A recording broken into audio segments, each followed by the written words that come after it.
Сөз Байпақбаев Экмат Журукбаевичте. Айда Камчыбековна. Алмаз Ахунович, мен бір қайырлы кететінім, жаңа өтеді айтып кетті. Уже зачем мы здесь сидим? Вот, мы поднимаем вопросы. Көтеріп отырмыз. Келген жауаптар просто смех иногда. Недавно я поднимал вопрос о старом здании Генпрокуратуры. Одна отписка приходит. Вот давайте внимательно я вам скажу. Вот вице-мэр Алымкулов пишет. Техническое состояние здания характеризуется как неудовлетворительно. Ну, ясный перец. На сгоревшее здание пишет, что сейсмически уязвимые. Но дальше интересно. В настоящее время, мэрии города Бишкек рассматривается вопрос дальнейшего использования данного здания.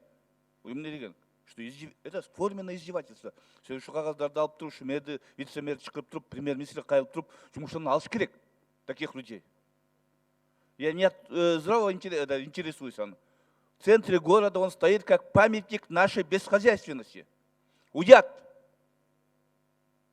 Келген туристер 10 жылдан бері келіп қарайттағы үшін қайда айтады. Бұлар байқұштар бұл зданияға қайда күші келбей алып тұрсанға деп.